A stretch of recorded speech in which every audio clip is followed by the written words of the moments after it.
तो ये है हमारा होटल से माँ वैष्णो देवी का व्यू, जो कि बहुत ही सुंदर था। और फिर व्यू देखते देखते हम लोगों ने खाना खाया और खाना खाने पर हम लोग सो गए, क्योंकि हम लोग को सुबह निकलना था बहुत जल्दी ट्रैकिंग के लिए। Good morning friends. हम लोग उठे। हम लोग उठने के बाद में हम लोगों ने अपना RFID कार्ड बनवाया। फिर हम लोग लग गए अपनी लाइन पे, जो कि मेन एंट्रेंस से हम लोगों ने बिना देर किए हम लोग एंट्री हुए। और एंट्री करने के बाद में हम लोगों ने, क्योंकि टाइम कम था हमारे पास में, तो हम लोगों ने 2 घोड़े किए, जो कि बहुत अच्छे थे, जिनका नेचर बहुत अच्छा था। और वो हमने घोड़े जो किए थे वो सीधे हमारे भवन तक के डायरेक्ट थे। तो हम लोग बिना देरी की करते हुए बीच में अर्धकुमारी पड़ी। अर्धकुमारी के बाद में हम लोग थोड़ा रुके। रुकने के बाद में थोड़ा सा बैठे। फिर हम लोगों ने फ़ोटो शूट किया। फिर हम लोग निकले। और ऐसे धीमे धीमे करते करते हम लोग चढ़ाई चले गए। गाइस हम जा रहे हैं घोड़े से। देख सकते हैं आप, हम 2 घोड़े 2 गधे पे सवार हैं। Oh my God. तो हम लोग पहुंच चुके थे माँ वैष्णो देवी के बिल्कुल नज़दीक, एकदम बिल्कुल।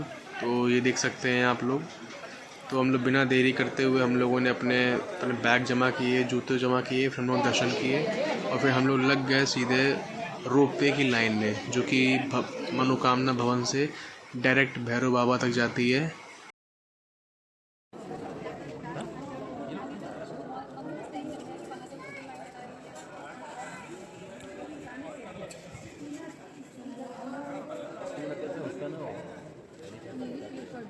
तो पहले तो हम लोग को बहुत डर लग रहा था, क्योंकि बिल्कुल स्ट्रेट चढ़ाई थी एकदम, बिल्कुल मतलब बिल्कुल जो रोपवे बना हुआ है बिल्कुल डायरेक्ट स्ट्रेट बना हुआ है एकदम।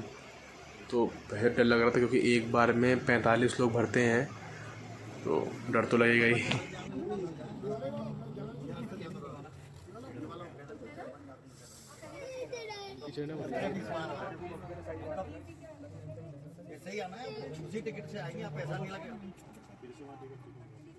वहाँ पे किए हम लोगों ने भैरव जी के दर्शन, और वहाँ के लिए व्यू के खूबसूरत से नज़ारे। और भाई साहब आप देख सकते हैं कि ऊपर से जो मंदिर का व्यू है बहुत सुंदर है, बहुत ही सुंदर है। मतलब मैं आपको दिखा रहा हूँ भैरव जी का मंदिर, तो वो देखिए, वो है मंदिर। तो बिना देर करते हुए हम लोगों ने फिर भैरव जी के मंदिर से डायरेक्ट घोड़े किए 2, जो कि घोड़े डायरेक्ट हमको नीचे लेकर जाएंगे, क्योंकि हम लोग को निकलना था, क्योंकि हमारी ट्रेन हमारे इंतज़ार कर रही थी। और लोग को बिना देर किए रेलवे स्टेशन बहुत जल्द ही पहुंचना था।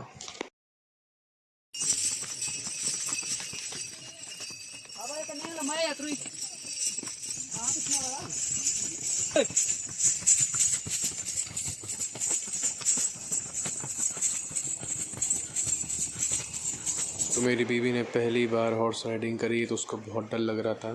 तो वो बिल्कुल सब फ़ोन वोन एकदम बिल्कुल रख करके सीधे हॉर्स राइडिंग पे दिमाग दे रही थी। तो जैसे जैसे हम लोग नीचे उतरे और वहीं से हमें डायरेक्ट करी ऑटो। फिर वो ऑटो हमको ले गई होटल। होटल के बाद हमें डायरेक्ट वही ऑटो ले गई रेलवे स्टेशन। तो अब बताता हूँ मैं इतनी जल्दी क्यों कर रहा था, क्योंकि हमारी जो वंदे भारत ट्रेन लगी हुई थी, जिसका टाइम करेक्ट 3 बजे का था, जो कि हम लोग को माता वैष्णो देवी से श्रीनगर लेकर के जाएगी, जो कि अपने बिल्कुल राइट टाइम पे चलती है, जो इतने अच्छे अच्छे ब्रिज से होकर के जाती है, जो मैं आपको भी दिखाता हूँ। देख के मज़ा आ जाएगा एकदम बिल्कुल आपको। भाई इतनी, मतलब कि इतने सारे टनल्स पड़ते हैं, इतने टनल्स पड़ते हैं, मतलब मैं तो गिनते गिनते थक गया। इतने टनल्स पड़ते हैं रास्ते में, टनल के बाद टनल। एक टनल से निकली दूसरे टनल में घुस गई।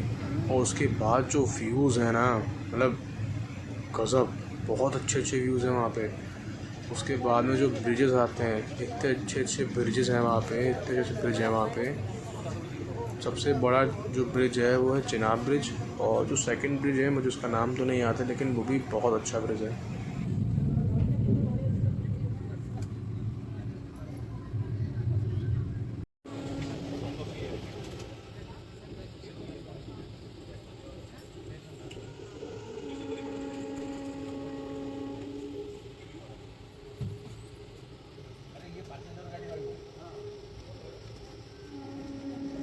लोगों ने सुबह से कुछ नहीं खाया था, तो तो हम लोगों ने जल्दी जल्दी ट्रेन पकड़ी।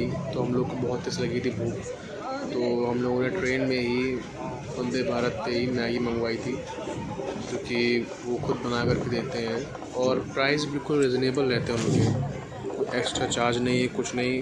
तो बहुत अच्छी थी, अच्छा लगा मुझे तो। और जैसे जैसे श्रीनगर पास आता जा रहा था वैसे वैसे व्यूज़ तो इतने अच्छे होते जा रहे थे, मतलब बर्फ़ वाले पहाड़ और मतलब बहुत अच्छे अच्छे पहाड़ होते चले जा रहे थे वहाँ से एकदम बिल्कुल।